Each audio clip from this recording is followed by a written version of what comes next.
You found it. Your home for the best content on your favorite team, the Fighting Tigers of LSU. Do us a favor. Subscribe to the channel. Leave your comments below. Be sure to smash that like button.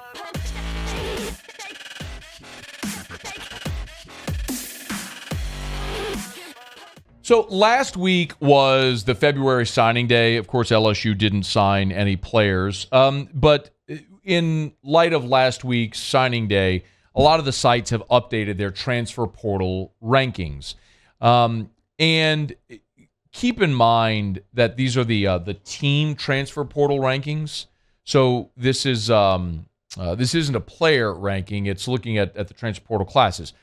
Players, of course, the portal window is closed for players to enter.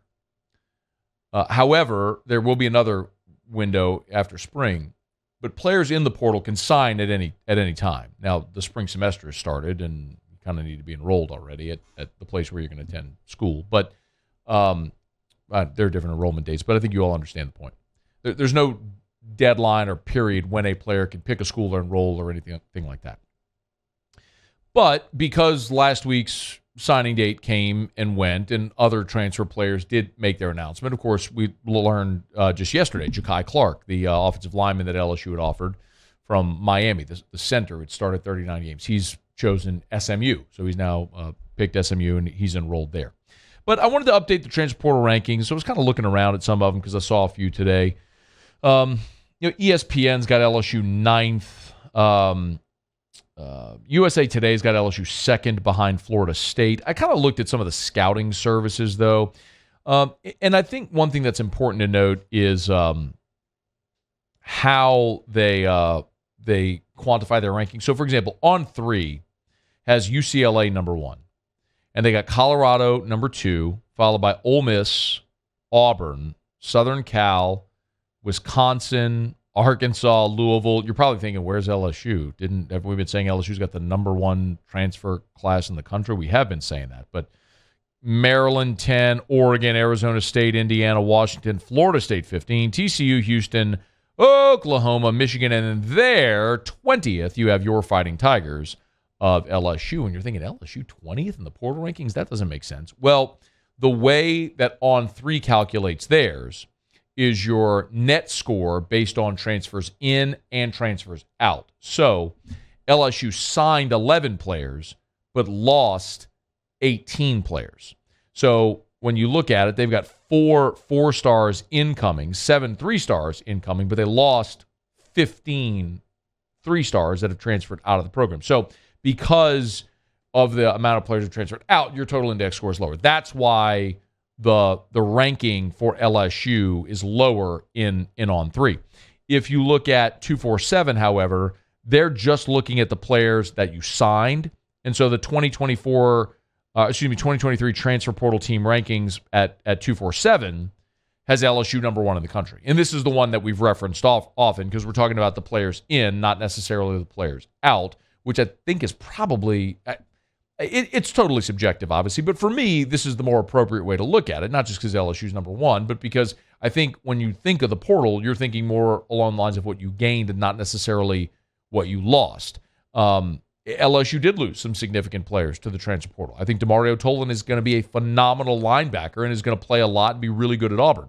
Walker Howard, obviously, leaving LSU hurts. But in terms of just the 2023 football season, the additions LSU made on the defensive line, Omar Spates at linebacker, the talent they added at cornerback, you've improved your team. I don't even think that's debatable. LSU has improved through the portal for 2023 with what they gained as opposed to what they lost, which was a lot of players, but a lot of players that weren't necessarily expected to contribute. You had backup offensive linemen, and you had a lot of guys that probably weren't going to be in the mix this year. From some of the defensive backs that we've talked about, like Jordan Tolles, Colby Fields at linebacker. You've seen some of those guys leave. You hate to lose a guy like Jack Besh, who everyone really liked, was very much a fan favorite, and was a really, really productive player as a freshman, and had some injury issues and took a little bit of a step back this year. But I think by and large, you look at the quality of the players that you added, the level of talent, the positions of need, you're better. Like, you're better because of what you added. So anyway, so LSU still number one in the transfer portal team rankings at 247, followed by number 2, Florida State, which, of course, LSU and Florida State do open up the 2023 season together against each other in Orlando. And just yesterday, we were talking about Bill Connolly with the returning production rankings for the SP+, and Florida State is at the top of that list, and LSU isn't far behind. So those are 2 teams that are going to be on everybody's list to say, if you're looking for a breakthrough team, a potential playoff breakthrough team, look at LSU and Florida State.